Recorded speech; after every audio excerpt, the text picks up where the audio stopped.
Итак, добрый день, уважаемые коллеги. Вебинар организован Центром сопровождения специального и инклюзивного образования. Вебинар сегодня проводит я, Савенко Наталья Александровна, методист Центра сопровождения специального и инклюзивного образования, а также педагоги единственного и уникального учреждения в Республике Коми, Государственное образовательное учреждение Республики Коми, специальная коррекционная школа номер 4 города Сыктывкара для детей с различными нарушениями слуха. Это учитель-дефектолог Есева Валентина Ивановна и сурдолог Скорнякова Елена Васильевна. Обращаю ваше внимание, что в процессе выступления Елены Васильевны как сурдолога Валентина Ивановна будет находиться за кадром, обеспечивая речевое сопровождение своего коллеги. Я в конце скажу.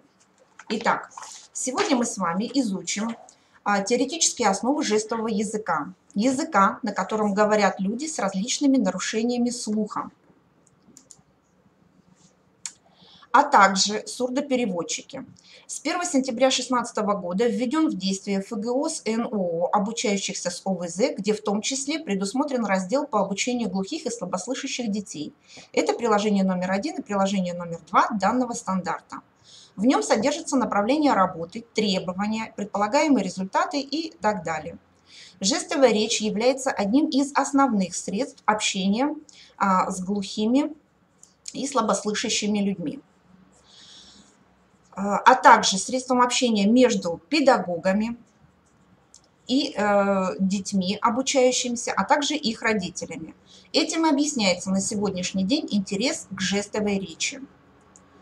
Итак, что же такое жестовая речь и жестовая коммуникация? Только через общение с человеком на его родном языке можно установить с ним тесный контакт, показать, что его ждут, понимают, принимают. Много лет в сурдопедагогике идут споры о целесообразности использования и изучения жестового языка. ВОК рекомендует изучать жестовый язык и использовать его как средство общения. Итак, что же такое вообще на самом деле жестовый язык? Жестовый язык – это средство общения, неформально-личностного прежде всего, идентификации, социализации, приобщения к культурным ценностям глухих и слабослышащих людей. Он выполняет функцию межличностной коммуникации лиц с недостатками слуха, является языком микросоциума глухих, имеет свои традиции, культуру. На нем осуществляют свою деятельность ассоциации глухих во всем мире. Результатом использования жестового языка в процессе абилитации людей с нарушением слуха – это их интеграция в общество слышащих людей. Словесная речь нормально слышащих детей с раннего возраста формируется и развивается на основе естественного нормального слуха. Речь формируется по подряжанию. Ребенок слышит речь, повторяя, закрепляет навыки говорения, усваивает нормы языка. Для любого слышащего человека звучащее слово является воплощением мысли. Исключительную роль в развитии речи играет слуховой анализатор. И если первичный дефект глухота возник в доречевой период развития ребенка, то как следствие наступает вторичный дефект – недоразвитие речи глухого ребенка. Такой ребенок сможет овладеть речью только в условиях специального обучения с использованием сохранных анализаторов, таких как зрение, кинестетические ощущения, тактильно-вибрационной чувствительности. Его речь будет отличаться от речи слышащего человека. Нарушение слуха в раннем возрасте затрудняет естественный процесс овладения словесной речью ребенком, так как существуют объективные препятствия усвоения, овладения и понимания звучащей речи. Ребенок с нарушением слуха воспринимает лишь кинетическую составляющую речи, то есть артикуляцию, мимику лица и пантомимику. Исследования ученых говорят о том, что язык – это инстинкт, присущий нам с рождения. У ребенка, лишенного слуха, звуковая речь по непроизвольному подражательному принципу развиваться не может, а генетическая потребность общения с окружающими людьми воплощается в декомпенсации. Итог этой декомпенсации инстинкт, врожденная потребность общения, плюс жест, плюс мимика, плюс зрение, в итоге жестовый язык, который берет на себя коммуникативные функции вместо звучащего языка. Жест становится выражением мысли глухого и слабослышащего в качестве эквивалента слова. Жестовый язык не рассматривается как альтернатива словесному, а лишь как серьезный помощник во владении словесным языком. Следовательно, жестовая речь – это средство общения, понимания, нормальная функция для людей с нарушением слуха, служит своеобразной компенсацией отсутствия восприятия словесной речи.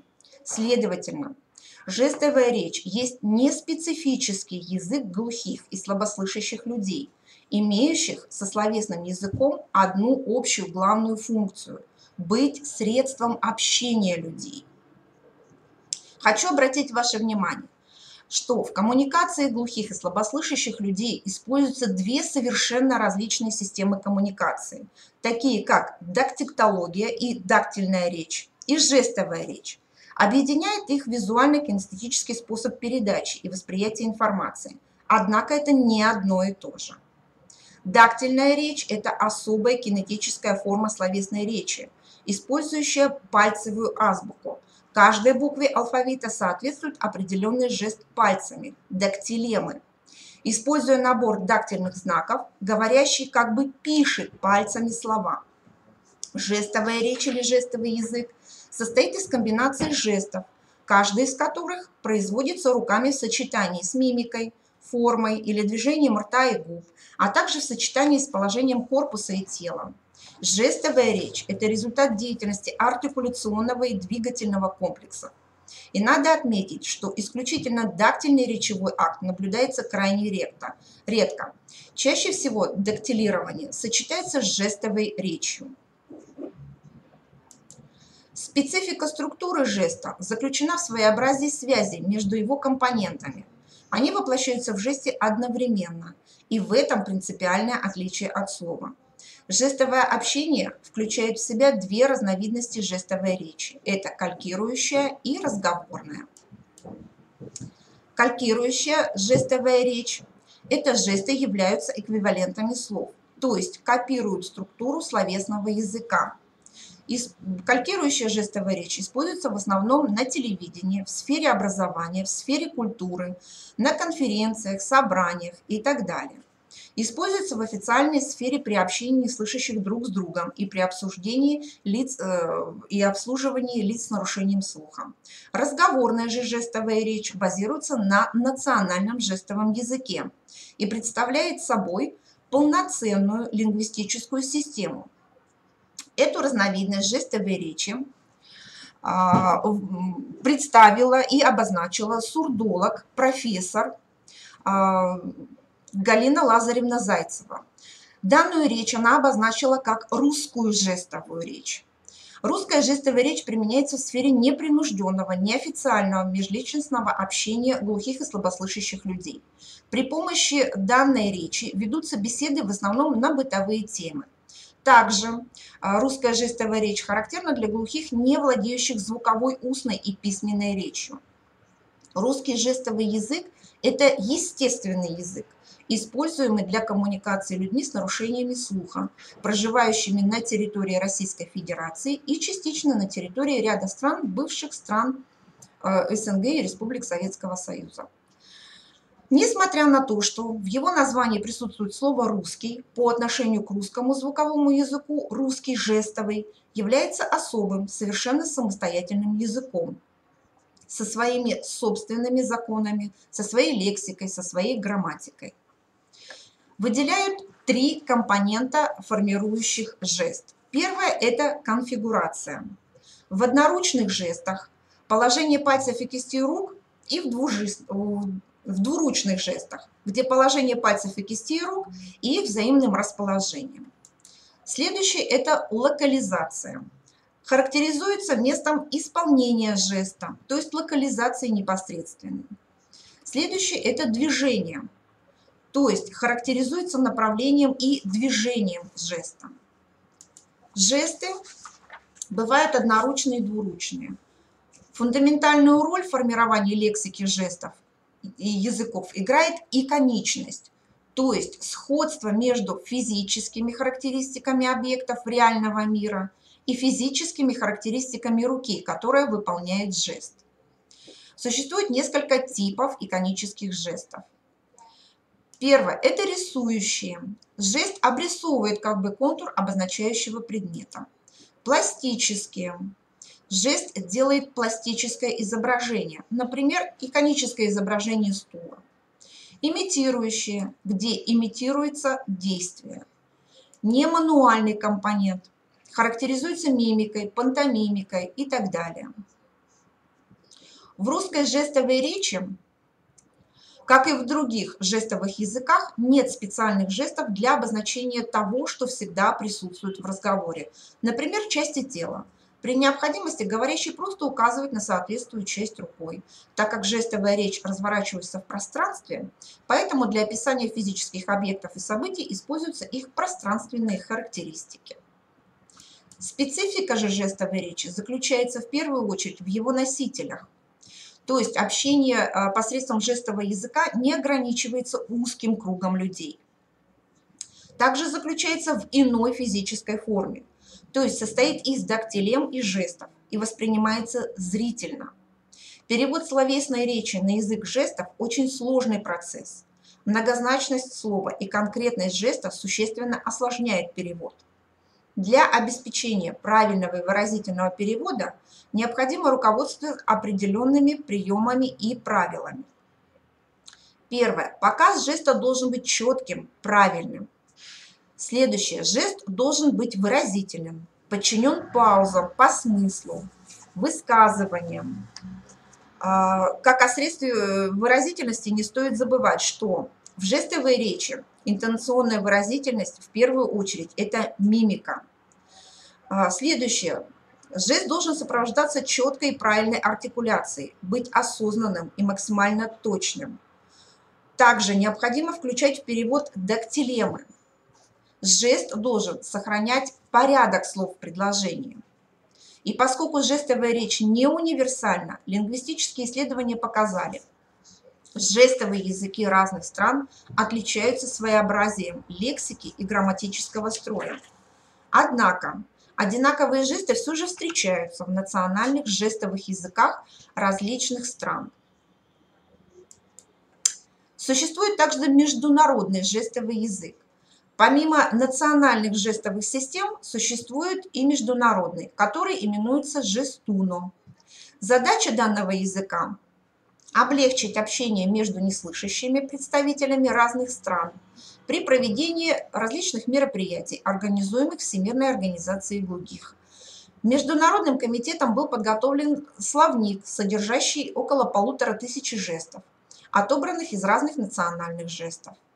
В жестуно отсутствует грамматика и жесты, выстраиваются по разным законам либо национального языка, либо на основе грамматики английского языка. В настоящее время на международных формулах используется система общения, получившая название «Международный жестовый язык». На этом языке ведутся и неофициальные встречи, беседы, общение, и, как правило, недоразумений в таких случаях не возникает. К сожалению, в настоящее время специализированных программных средств, пособий, которые могли бы значительно упростить и качественно улучшить процесс обучения жестовому языку в учебных заведениях, для подготовки специалистов, владеющих жестовым языком, крайне мало. Поэтому, естественно, необходимы новые современные техники для обучения. В первую очередь, конечно же, это дистанционное обучение, где лекции не читаемые, а наглядные. Например, программа Skype или подобные ей ресурсы и программы применимы для данного обучения, где специалист или носитель жестового языка имеет возможность обучить человека жестовому языку на наглядном примере. Следующее – это различные интернет-ресурсы, которые содержат в себе различного рода информацию и практические примеры жестов. Например, такой как город жестов, сурдосервис и так далее. Данные программы снабжены словарями жестов, дактильной азбукой. На видео и изображениях показана последовательность движений и так далее. Также они содержат ссылки на дополнительные ресурсы, которые могут помочь в обучении. Например, веб-сайт «Город жестов» – ресурс для обучения русскому жестовому языку в игровой форме. На сайте можно найти тексты, иллюстрации, видеословарь, видеоуроки, которые обучают жестовому языку. Также данный ресурс помогает понять тонкости жестового языка и психологию глухих и слабослышащих людей. Далее в современном обучении можно применять и различные электронные обучающие системы. Данные системы предназначены для людей, которые, не имея знаний и необходимых навыков использования жестов, хотели бы общаться, понимать и быть понятыми людьми с различными нарушениями слуха и речи. Следующее. Хочу предложить вам по небольшому прочитанному тексту и, может быть, по вашим каким-либо знаниям небольшие вопросы. Ответив на данный вопрос, мы далее получим ответ, который будет более полным к данному вопросу. Итак, первый вопрос. Жестовый язык универсален или нет? Как вы думаете? Ответьте там что-нибудь.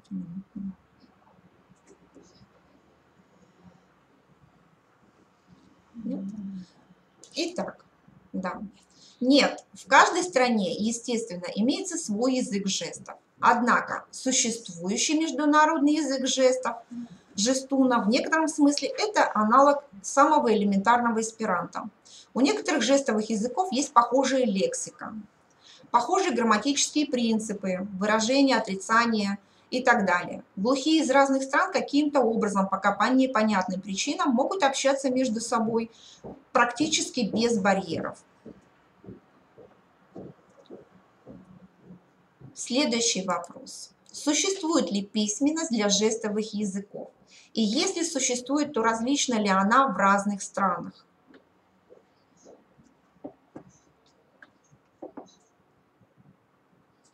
Ирина Дмитриевна контролирует.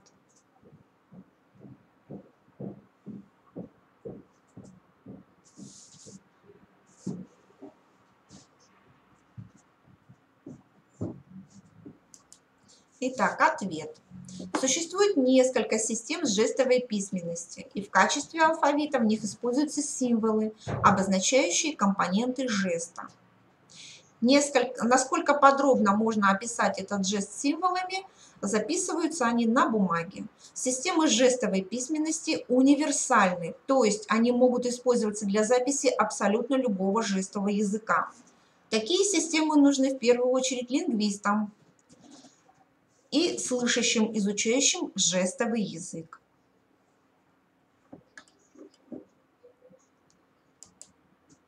Следующий вопрос. Какой статус имеют жестовые языки в разных странах?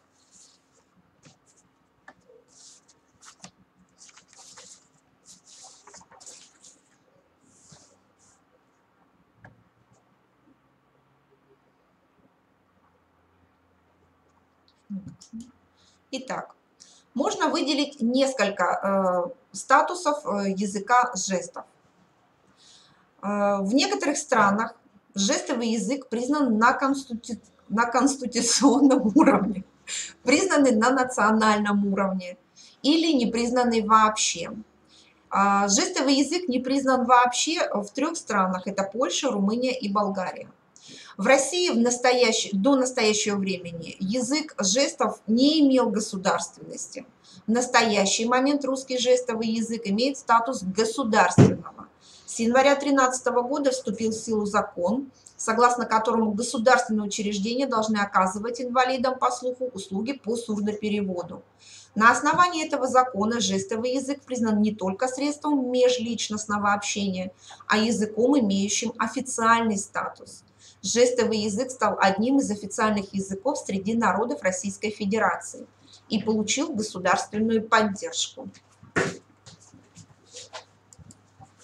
Итак, существуют ли словари жестовых языков?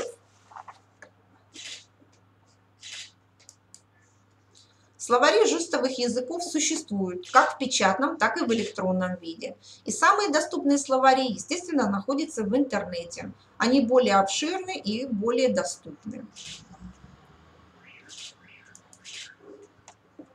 Следующий вопрос. Каким видом жестовой речи пользуются сурдопереводчики?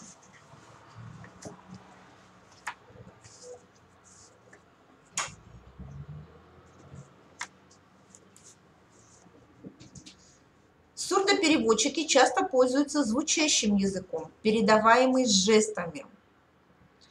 В русской терминологии это называется калькирующая жестовая речь. Жесты выступают как эквиваленты слов, а порядок их следования соответствует расположению слов в обычном предложении. При этом слова четко артикулируются, чтобы глухие могли читать по губам. Некоторые глухие люди хорошо владеют звуковым языком и предпочитают именно такой перевод, то есть транскрипцию, потому что таким образом сообщения, созданные изначально на звуковом языке, передаются точно, без искажений и трудностей. Чаще всего переводчиками работают люди, которые в совершенстве владеют жестовыми языками. Это чаще всего слышащие дети глухих родителей, которые владеют данным языком как своим родным. На сегодняшний день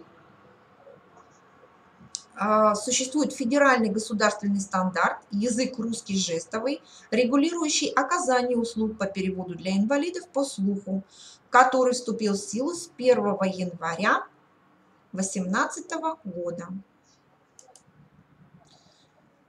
Где можно выучить жестовый язык?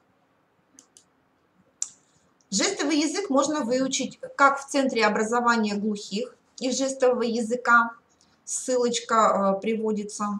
Центр проводит различные курсы по жестовому языку. Курсы ведут квалифицированные преподаватели с прямым беспроводным методом. И существует несколько видов программ, которые подразделяются на несколько курсов. Первый курс – это базовый курс для начинающих, где проходят и изучают основную лексику и навыки общения. Второй курс для имеющих некоторые навыки общения на жестовом языке. Второй курс – это уже продвинутый уровень, расширенный курс для уверенного общения на жестовом языке по различным темам. Третий курс предлагает более глубокие знания по лингвистике русского жестового языка и элементы последовательного и синхронного перевода. В конце каждого курса, естественно, сдаются экзамены, но стоит помнить, что курсы не готовят сурдопереводчиков. Следует помнить, что для того, чтобы работать сурдопереводчиком, необходимо в любом случае пройти аттестационную комиссию при МГО ВОК. Если вы имеете хоть какие-то навыки овладения жестовым языком и не уверены, что какой-то уровень обучения вам подходит, вам необходимо просто предварительно пройти собеседование с преподавателями курсов. Следующее заведение, которое занимается обучением жестовому языку, это ОМЦ ВОК, является учебной базой Всероссийского общества глухих, и в настоящее время там проходит обучение сурдопереводчиков по 3 уровням. Первый базовый – это курс «Жестовый язык. Средства общения», где изучаются основы, система, разновидности, морфология, ручная азбука, счет и так далее. Введение в специальность сурдопереводчика. На втором уровне учебного курса, где проходит технологию сурдоперевода, на базе знаний первого уровня формируются знания и умения по осуществлению сурдоперевода, то есть теория и практика сурдоперевода. Происходит расширение жестового словаря, его использование в процессе перевода, и получают квалификацию сурдопереводчик русского жестового языка. Третий же уровень обучения связан с повышением квалификации сурдопереводчика в сфере профессиональной коммуникации. Обучение проводится по профессиональным направлениям деятельности, директор, заслуженный работник социальной защиты и почетный член ВОК Осокина Людмила Михайловна. Ссылочка для обучающихся и желающих обучиться нами предоставлена, а также предоставлены контактные телефоны и СМС для сообщений и возникших вопросов. Также хотим вам предложить специализированный ресурс «Учебный трансфер» по заказу Миноборнауки для использования педагогическими работниками в своей работе по ссылочке. Там представлены различные учебные пособия по организации обучения инвалидов по слуху, как в дошкольных образовательных организациях, в общеобразовательных организациях, и учебные пособия по обучению лиц с нарушением слуха в профессиональных образовательных организациях. Также на слайде, как вы можете видеть, представлена различная литература, которая может вас заинтересовать и быть достаточно хорошей помощью в вашей профессиональной деятельности. В настоящий момент хочу вас поблагодарить за внимание и предоставить слово нашим гостям. Это сурдолог, педагог-сурдолог. Пожалуйста, прошу вас.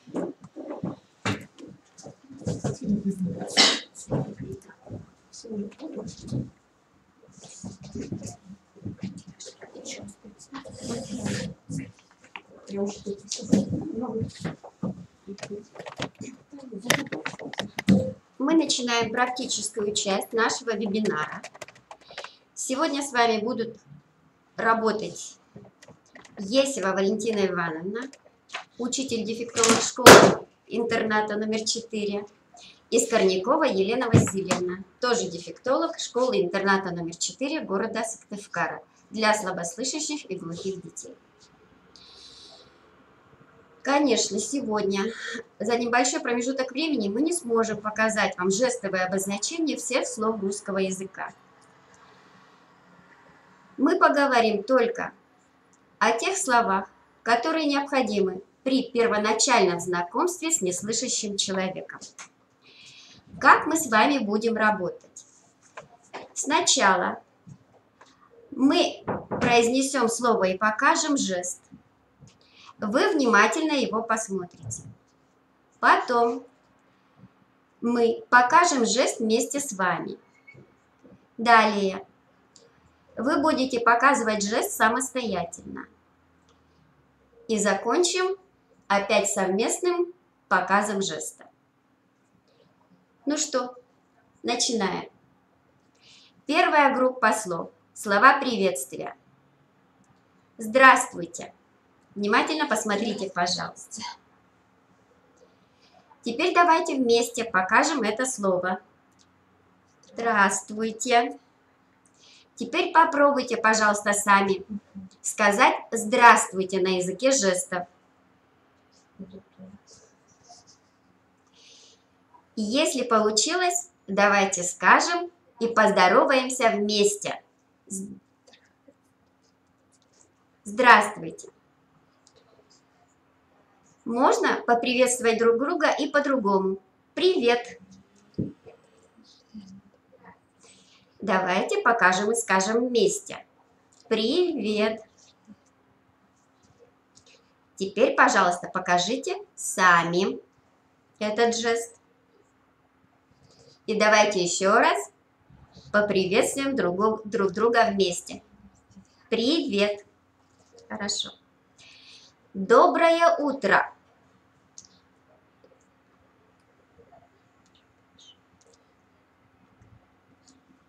Утро. Попробуйте. Сами. Доброе утро. И еще раз давайте попробуем сказать вместе. Доброе утро. Хорошо. Следующее приветствие. Добрый день. Добрый. Внимательно посмотрели. Теперь давайте покажем вместе.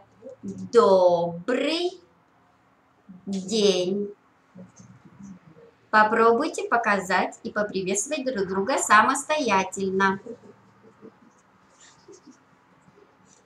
Получается, мы очень рады за вас. Теперь давайте вместе поприветствуем друг друга. Добрый день.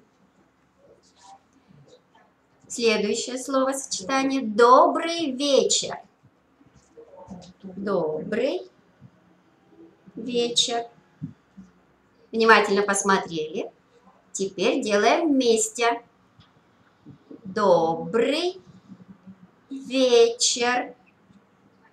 Попробуйте самостоятельно показать жест. Молодцы. Теперь еще раз вместе. Добрый вечер. Хорошо. Следующая группа. Слова прощания. Первое. До свидания. Посмотрите внимательно. Ну, повторите, пожалуйста, самостоятельно. До свидания. Думаю, достаточно, да? Понятно, наверное, очень близкий жест, похожий. Пока. Самостоятельно покажите, пожалуйста, этот жест. А теперь давайте еще раз покажем вместе. Пока. Хорошо. Всего доброго.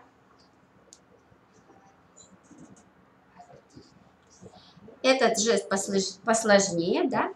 Этот показ еще раз посмотрите внимательно. Доброго. Попытайтесь самостоятельно показать этот жест всего доброго. И теперь давайте еще раз сделаем это вместе. Всего доброго. Молодцы. Следующая группа. Слова благодарности. Первое. Спасибо. Спасибо. Внимательно посмотрели. Давайте вместе скажем. Спасибо. Попробуйте сами показать жест. И еще раз покажем вместе. Спасибо. Молодцы, хорошо. Дальше. Большое спасибо. Внимательно. Давайте вместе скажем. Большое спасибо. Попробуйте сами. Хорошо. Еще раз вместе. Большое спасибо. Спасибо. Хорошо. Идем дальше. Слово «пожалуйста». Тоже очень понятно. Попробуйте показать самостоятельно. Все получилось. Молодцы. Теперь еще раз вместе. Пожалуйста. И очень важный жест, который вы, конечно, должны знать. Помогите, пожалуйста.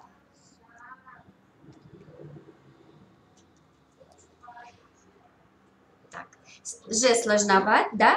Он непростой, поэтому давайте еще раз внимательно посмотрим. Помогите, пожалуйста.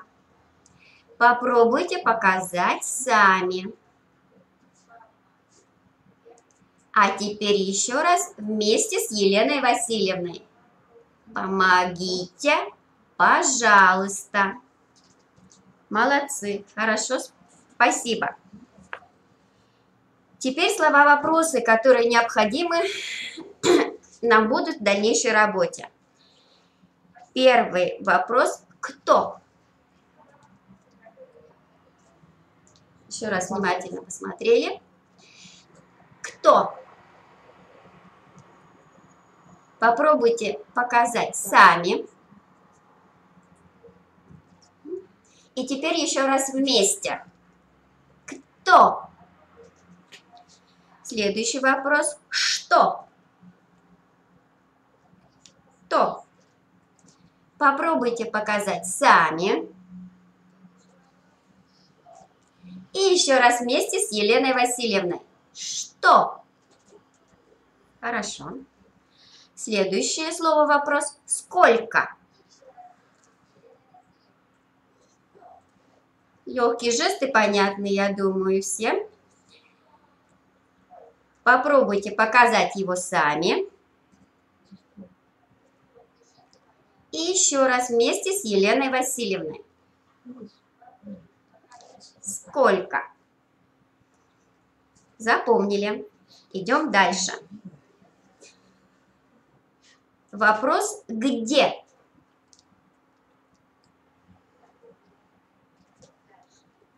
Еще раз внимательно посмотрите, пожалуйста. Попробуйте повторить самостоятельно. И вместе с Еленой Васильевной. Где? Хорошо. Как? Кто знает дактиль? Наверное, очень понятно, да? Просто пишем дактилемами слово «как». Еще раз внимательно посмотрите, пожалуйста. Как? Попробуйте повторить самостоятельно. Хорошо. И еще раз вместе с Еленой Васильевной. Как? Молодцы, хорошо. Следующий вопрос. Куда? Так. Еще раз посмотрите, пожалуйста. Куда? Попробуйте показать самостоятельно. И повторить вместе с Еленой Васильевной. Куда? Молодцы. Откуда? Жест трудный, поэтому еще раз, Елена Васильевна, повторите, пожалуйста. Откуда? Так, трудно. Давайте еще раз. Откуда? Попробуйте повторить жест самостоятельно. Я надеюсь, что все получилось. И теперь мы вместе с Еленой Васильевной. Еще раз спрашиваем, откуда? Хорошо. Очень важные слова, вопросы. Зачем? Еще раз внимательно посмотрите, пожалуйста. Зачем? Попробуйте повторить самостоятельно. И вместе с нами. Зачем? И почему? Попробуйте спросить сами, почему. И давайте жест покажем вместе с нами. Почему? Все понятно? Хорошо. Молодцы. Теперь переходим к следующей группе слов. Очень важный жест «я». Повторите, пожалуйста, самостоятельно. И вместе с Еленой Васильевной. Я. Вы. Самостоятельно покажите, пожалуйста. И еще раз вместе с нами. Вы. Мой.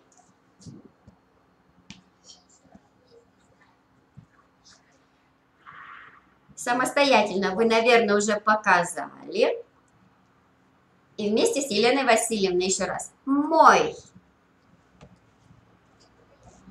Жест «да». Да. Да. Тоже дактилемами пишем слово «да». Еще раз. Да. Да.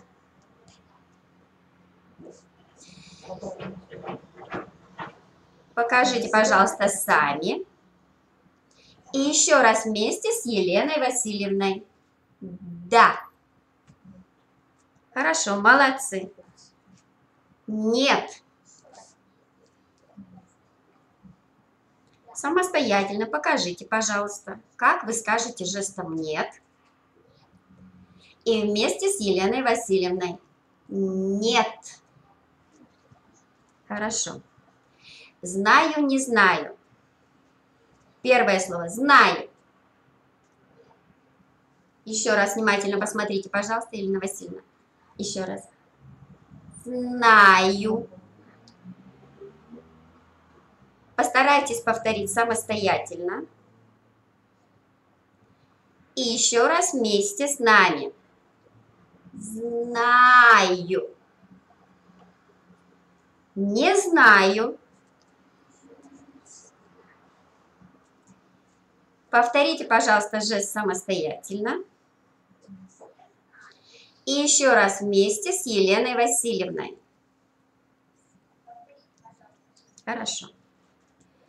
Следующее слово смотреть. Жест понятный, наверное, знакомый. Смотреть. Учить и учиться. Учить. Угу. Хорошо. Хорошо и плохо. Хорошо, внимательно посмотрите. Пожалуйста, еще раз. Хорошо.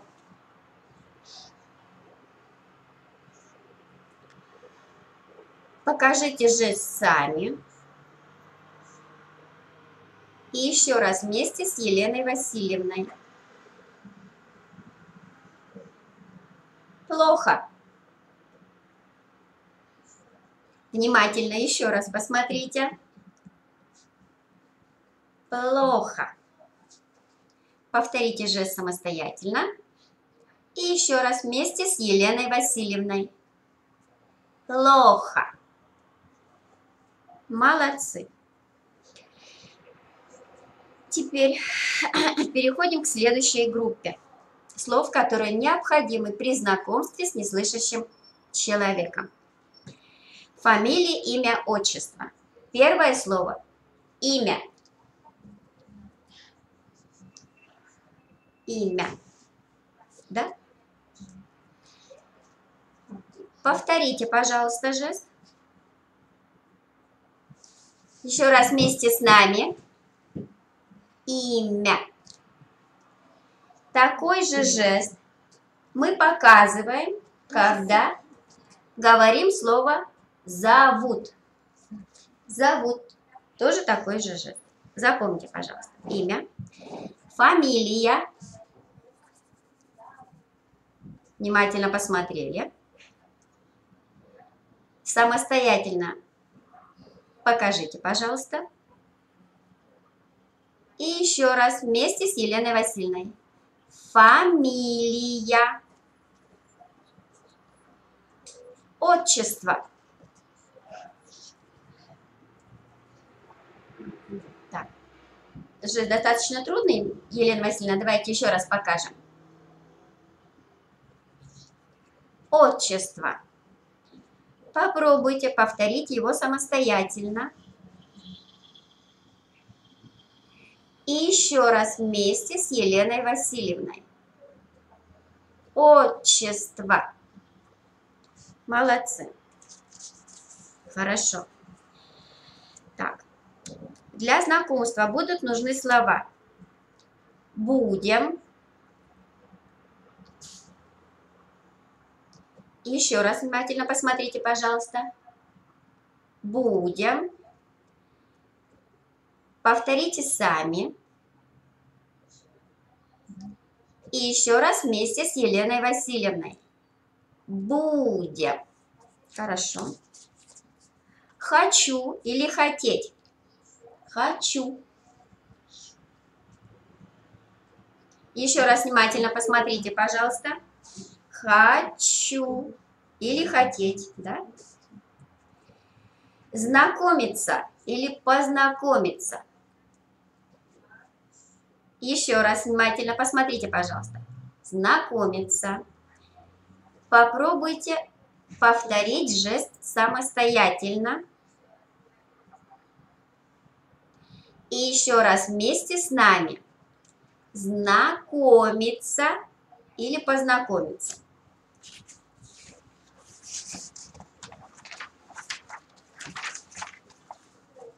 Теперь мы с вами попробуем из знакомых слов составить небольшие предложения.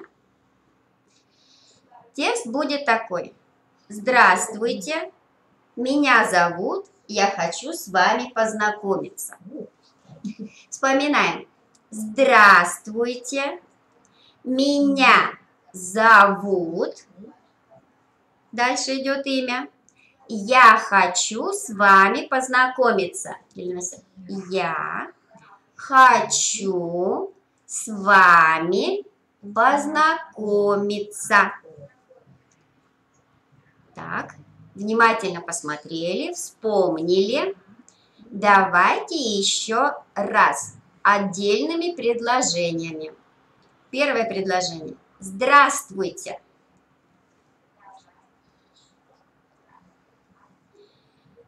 Следующее предложение. Меня зовут. Меня зовут. И я хочу с вами познакомиться. Я хочу с вами познакомиться. Хорошо. Теперь попробуем самостоятельно показать жестами все, что мы с вами увидели. Первое предложение. Здравствуйте. Меня зовут. Я хочу с вами познакомиться.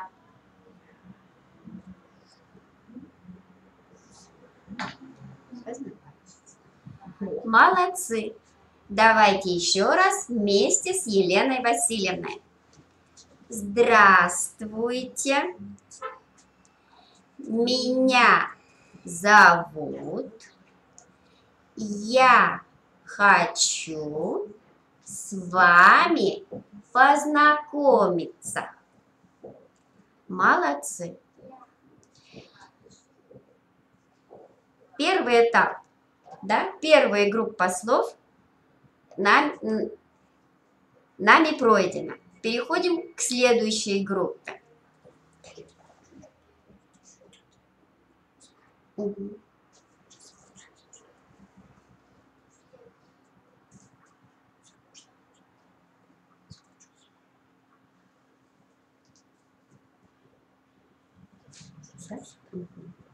Хорошо. Следующее слово девочка. Внимательно еще раз посмотрите, пожалуйста. Девочка. Попробуйте повторить самостоятельно. И вместе с Еленой Васильевной еще раз. Девочка. Мальчик.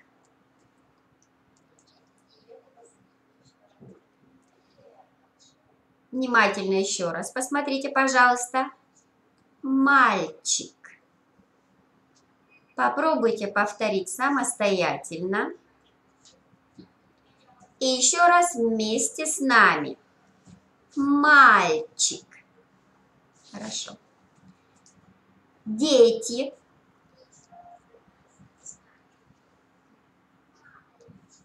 Еще раз внимательно посмотрите, пожалуйста.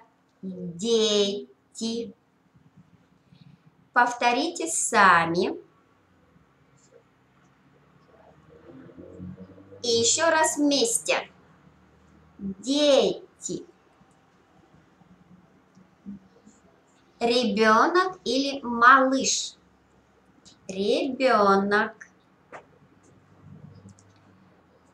Внимательно еще раз посмотрите. Ребенок.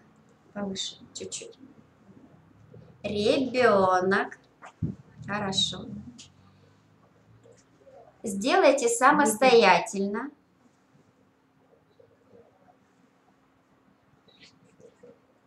И еще раз вместе с нами. Ребенок или малыш. Хорошо. Женщина. Еще раз внимательно. Женщина. Попробуйте повторить самостоятельно. И еще раз вместе с Еленой Васильевной.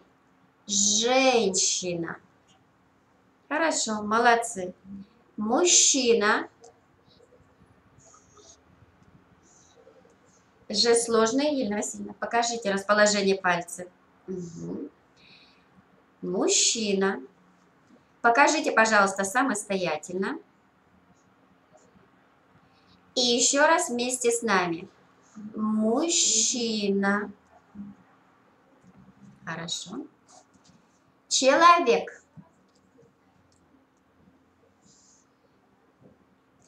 Сами покажите, пожалуйста, этот жест. Он достаточно простой. А теперь вместе с нами. Человек. Спасибо. Люди.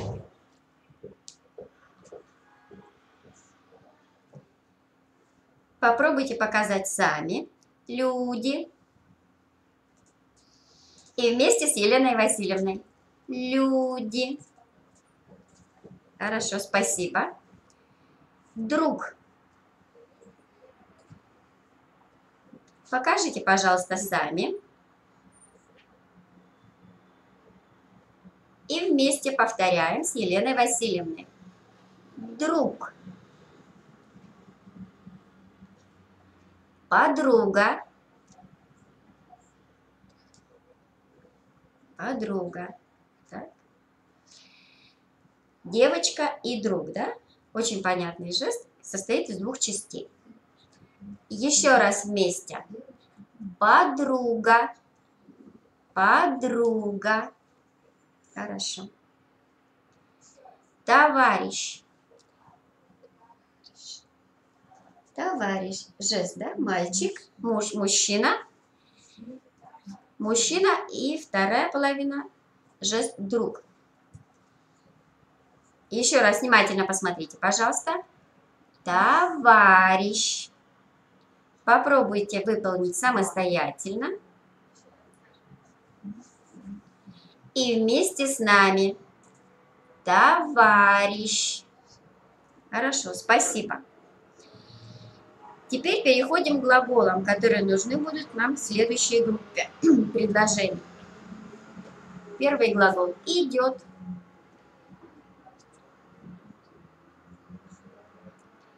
Покажите, пожалуйста. Повторите вместе с нами. Идет. Следующий глагол сидит. Еще раз внимательно посмотрите, пожалуйста. Сидит. Повторите самостоятельно. И вместе с нами. Сидит. Молодцы, спасибо. Следующий глагол стоит. Повторите, пожалуйста, сами. И вместе с Еленой Васильевной. Стоит. Хорошо. Бежит. Повторите, пожалуйста. И давайте покажем вместе. Бежит. Гуляет.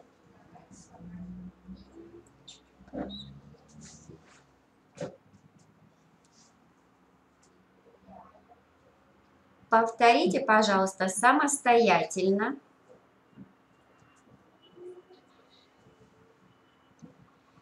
И еще раз вместе с нами.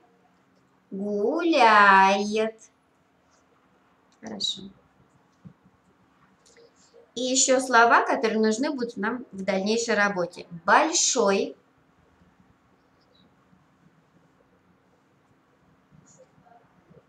Покажите сами. И еще раз вместе. Большой. Маленький. Маленький. Покажите, пожалуйста, сами. А теперь вместе с нами. Маленький. Очень хорошо. Мы переходим к словосочетаниям и коротеньким предложениям. Из слов, с которыми мы с вами сейчас познакомились. Первое словосочетание. Большой ребенок. Как мы покажем? Ребенок большой.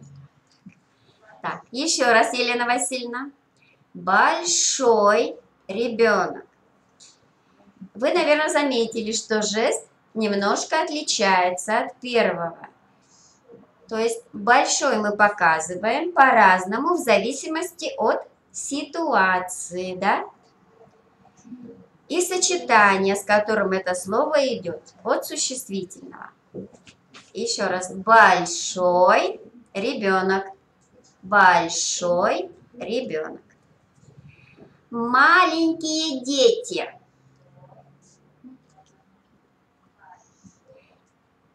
И опять жест немножко отличается. Маленькие дети. Повторите, пожалуйста, самостоятельно. Маленькие дети. И еще раз вместе с нами. Маленькие дети. Спасибо. Следующее предложение. Человек идет. Как мы покажем? Человек идет. Покажите, пожалуйста, сами.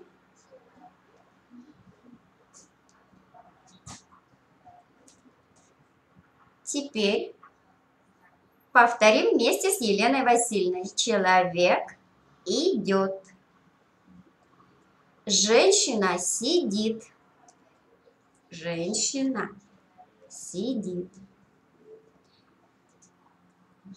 Повторяем самостоятельно. И вместе с нами. Женщина сидит. Спасибо. Мужчина стоит.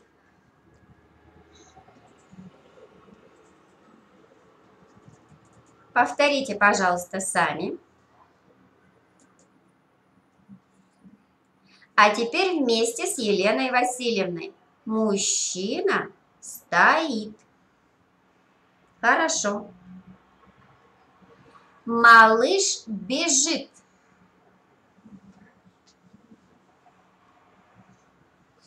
Самостоятельно. Повторяем предложение. И еще раз вместе с нами. Малыш бежит. Спасибо, молодцы. Следующее предложение. Мальчик и девочка гуляют. Гуляют. Вспомнили? Слова показываем самостоятельно. Мальчик и девочка гуляют.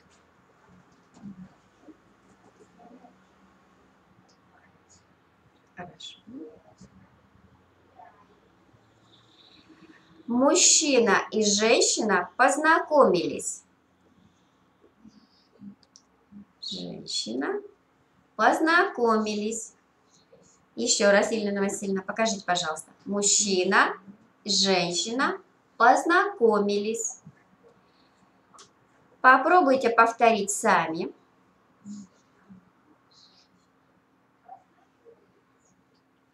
А теперь еще раз с Еленой Васильевной. Мужчина и женщина познакомились.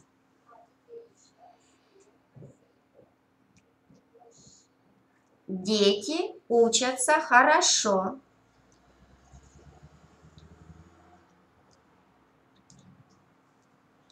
Елена Васильевна, еще раз повторите, пожалуйста. Дети учатся хорошо. Попробуем сами.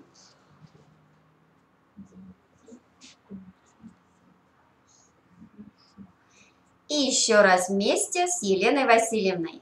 Дети учатся хорошо.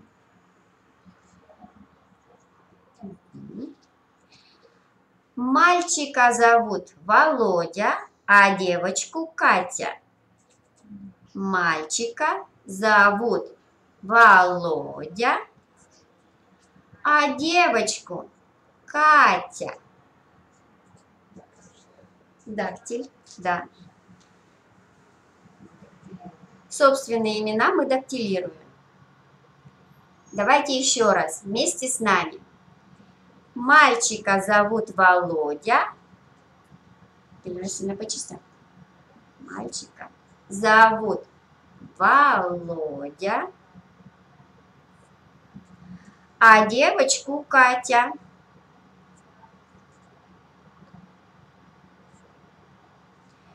Попробуйте сказать самостоятельно. Мальчика зовут Володя, а девочку Катя.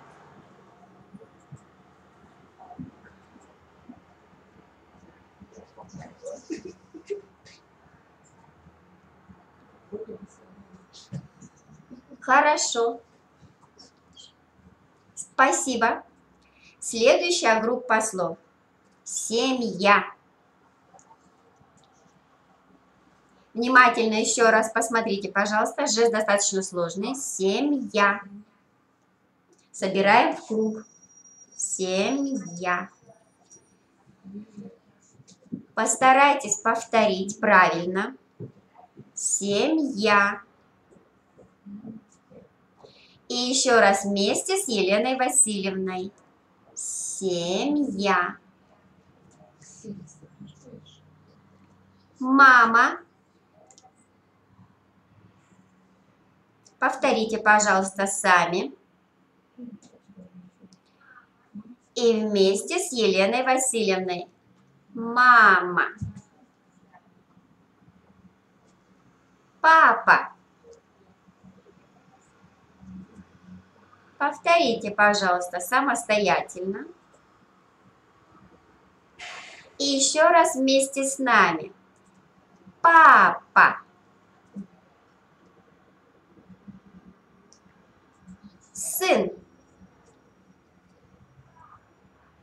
Внимательно посмотрите, пожалуйста, жест достаточно сложный. Сын. Елена Васильевна, помедленнее. Спасибо. Попробуйте повторить самостоятельно. Сын. И еще раз вместе с нами. Сын. Дочь. Еще раз, Елена Васильевна, покажите, пожалуйста. Дочь. Постарайтесь повторить правильно этот жест. Дочь. И еще раз вместе с нами. Дочь.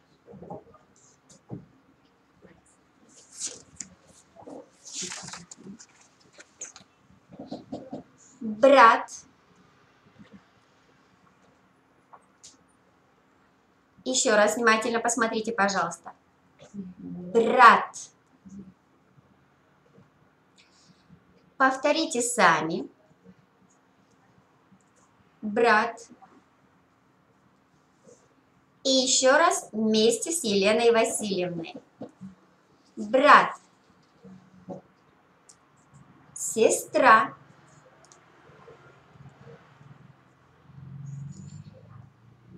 Пожалуйста, повторите сами. Сестра. И еще раз вместе с Еленой Васильевной. Сестра.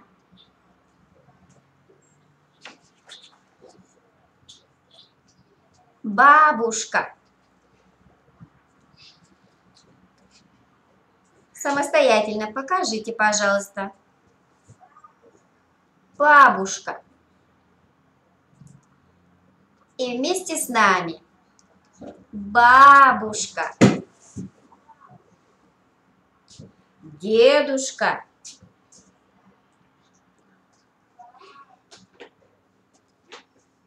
Самостоятельно.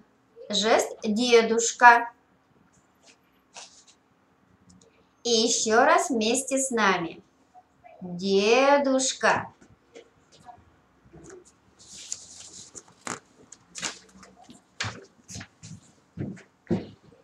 Тетя. Ой, сложно. Елена Васильевна, еще раз. Тетя. Сами покажите, пожалуйста. Тетя. И еще раз вместе с нами. Тетя. Дядя. Еще раз внимательно посмотрите, пожалуйста. Постарайтесь правильно, самостоятельно показать жест. Дядя. И еще раз вместе с нами. Дядя. Муж. Еще раз сложный жест, да? Мужчина и кольцо, да?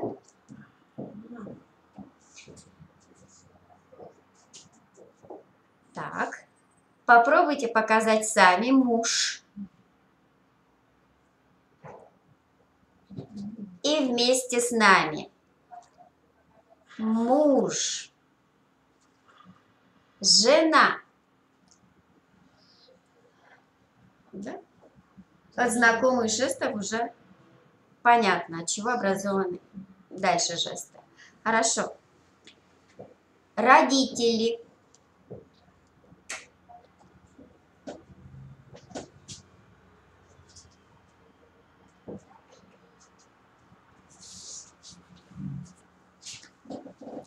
Сейчас мы с вами постараемся жестами показать короткие предложения и словосочетания по теме «семья». Мать и дочь.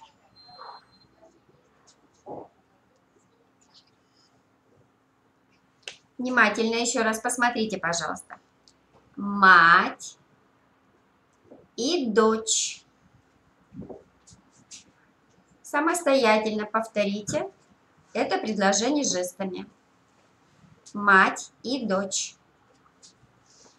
И еще раз вместе с нами. Мать и дочь. Хорошо. Отец и сын. Отец, сын. Внимательно еще раз посмотрите, вспомните. Отец и сын. Скажите самостоятельно. Отец и сын. И еще раз вместе с Еленой Васильевной. Отец и сын. Хорошо. Так, слово работает, мы еще покажем. Хорошо. Для следующего предложения нам необходим глагол «работает». Давайте вместе посмотрим, как мы жестами показываем это слово. Работает, Елена Васильевна, покажите, пожалуйста. Постарайтесь повторить жест самостоятельно. Работает.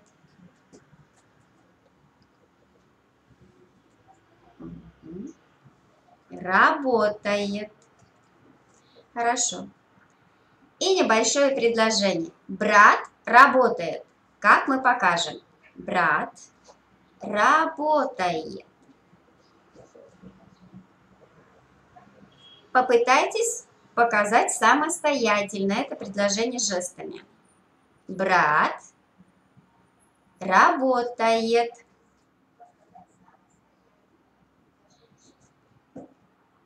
Молодцы. И еще раз вместе с Еленой Васильевной. Брат работает. Спасибо. Сестра учится.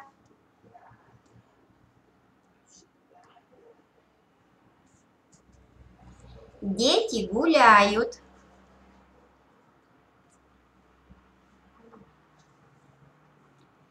Бабушка и дедушка отдыхают. Дедушка отдыхают. Мы не повторяли с вами глагол отдыхает, поэтому, Елена Васильевна, еще раз повторите, пожалуйста. Отдыхают.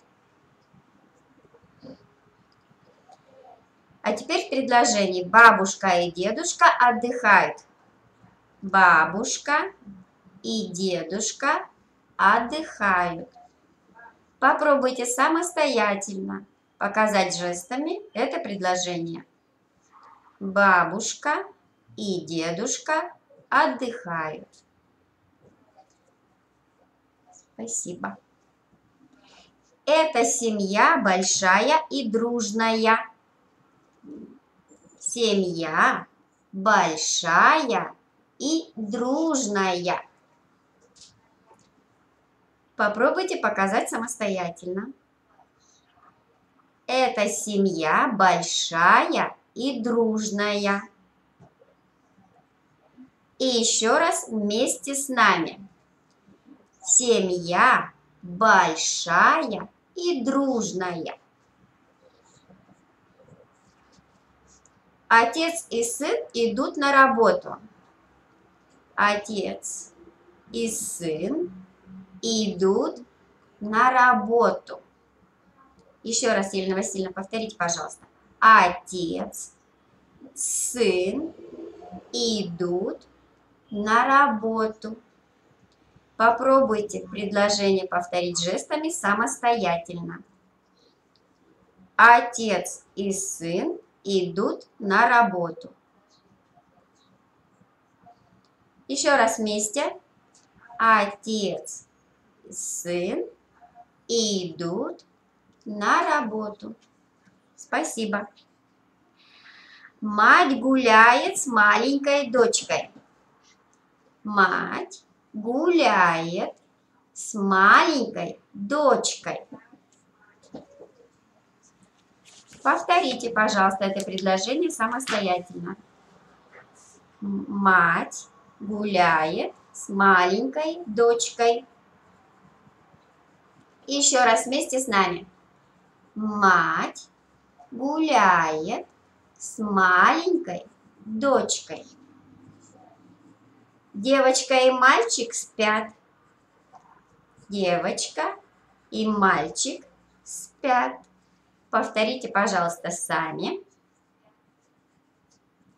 И вместе с Еленой Васильевной. Девочка и мальчик спят. Мой товарищ любит детей. Мой товарищ любит детей. Мы не показывали жест любит. Давайте еще раз покажем, просто отдельно. Любит. Теперь в предложении еще раз. Мой товарищ любит детей. Попытайтесь самостоятельно перевести это предложение на жестовый язык. Мой товарищ любит детей. А теперь вместе с Еленой Васильевной. Мой товарищ любит детей. Есть еще Елена Васильевна? Можно еще, да? Хорошо. Следующая наша тема – счет и числа. Еще раз внимательно посмотрите, пожалуйста. Хорошо. Счет и числа, Елена Васильевна, покажите. Счет, числа. Повторите самостоятельно. И вместе с нами счет, числа. Хорошо. Число 1. Повторите, пожалуйста. 1. 2. Повторите, пожалуйста. 2. 3. Покажите, пожалуйста, сами. 3. 4. 5. Будьте внимательны. 6. Покажите сами. 6. 7. Еще раз. 7. 8.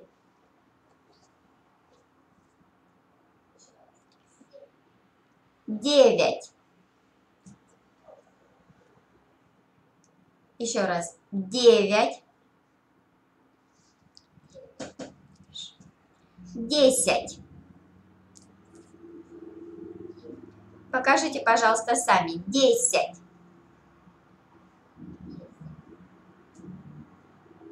11.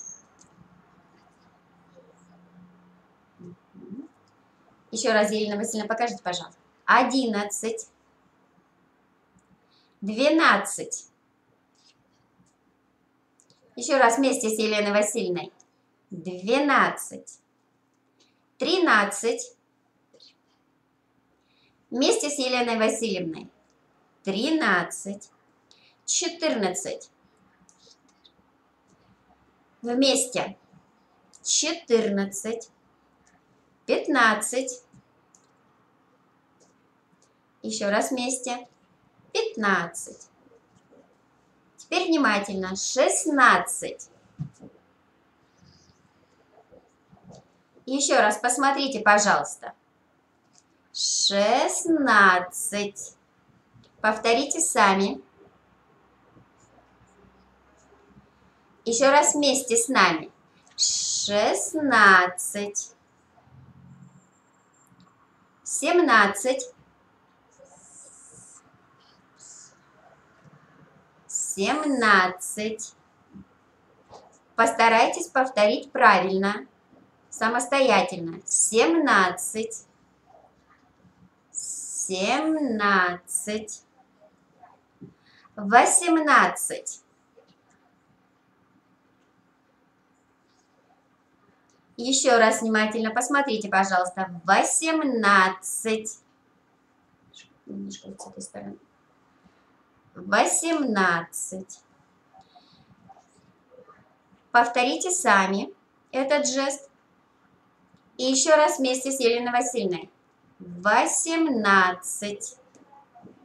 19.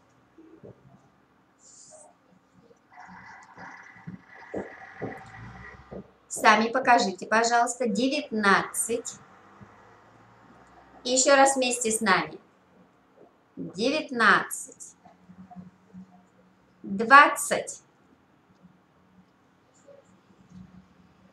Повторите, пожалуйста. 20. 30.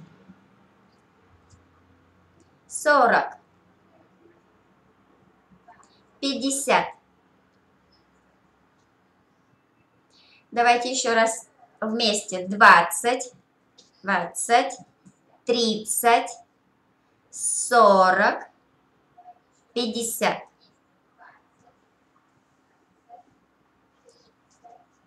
40, 50.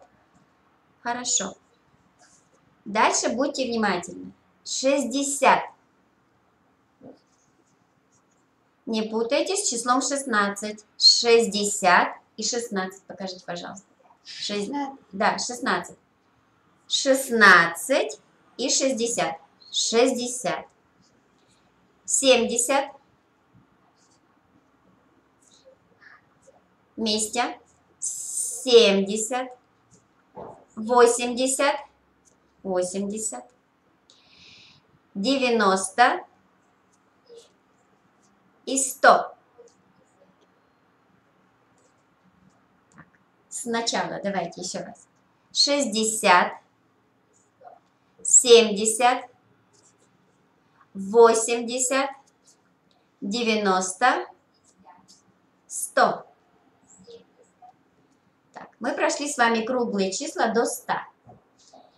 Теперь посмотрим, как же образуются более сложные числа. Например, 21. Как мы показываем? 21. Да?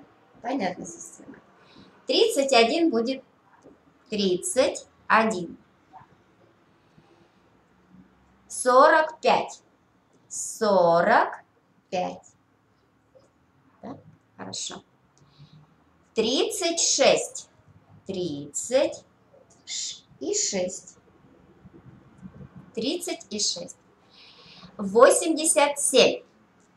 87. И 7. Просто число 7 показываю. Так. 99. 99. Я думаю, что система понятна. Да, если мы знаем круглые числа и единицы, то мы сможем собрать более сложное число.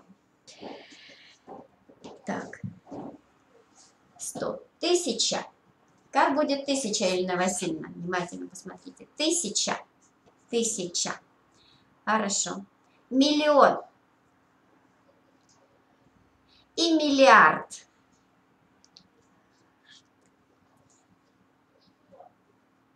Миллиард. Еще раз. 1000.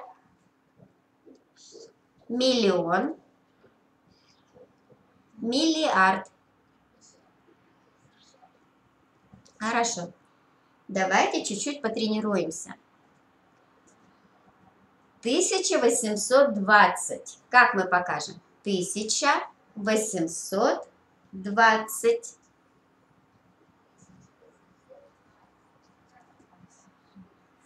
1 120 000.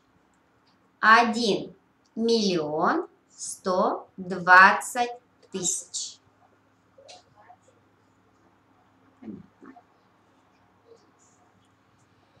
817.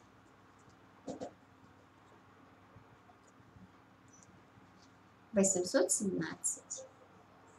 Все? Я думаю, что достаточно, да? Система образования чисел в жестовом языке вам понятна. Так, первый, последний. Как мы показываем? Порядковый числитель. Первый, последний. Ну, можно первый, второй, третий, четвертый, еще раз. Первый, второй, третий, четвертый и так далее. Пятый, шестой и так далее.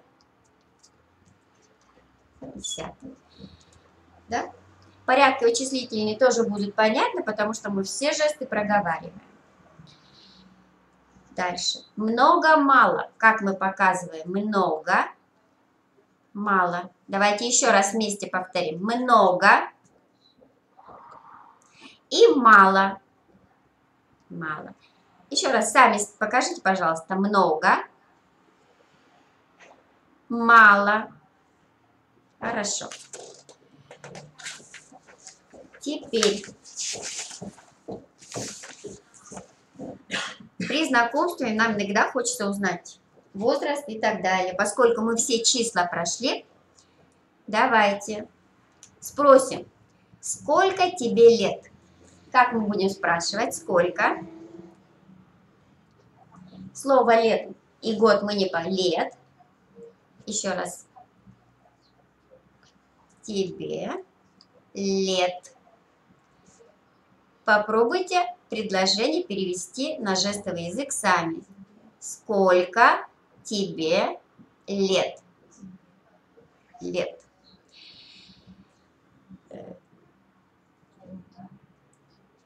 Так. Слово год нам тоже нужно будет, если мы будем говорить о возрасте. Елена Васильевна, покажите, пожалуйста, жест. Год. Так. Теперь давайте ответим. Мне 4 года. Как мы это покажем? Мне 4 года. Сестре 8 лет.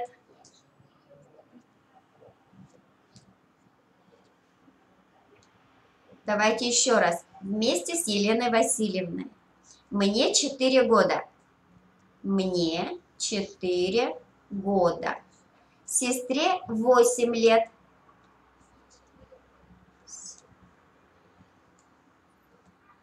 Все понятно. Маме 36 лет. Как мы покажем? Маме 36 лет. А папе 42 года.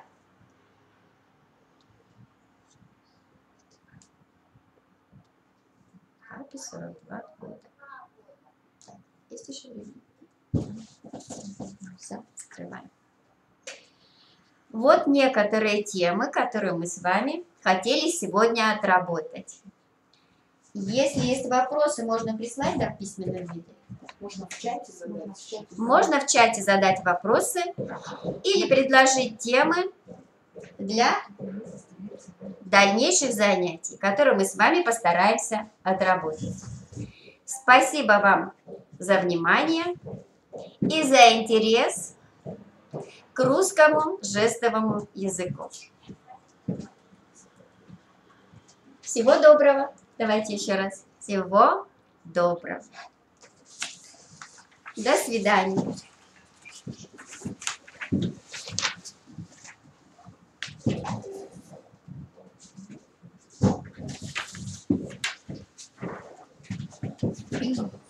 Добрый вечер, уважаемые слушатели, еще раз. Хочу сказать вам огромное спасибо за участие. Вебинар наш еще раз можно просмотреть на нашем сайте в разделе «Видеозал». Спасибо большое за внимание. До свидания. Напишите в чате интересующие вас вопросы. Мы постараемся на все ответить. До свидания.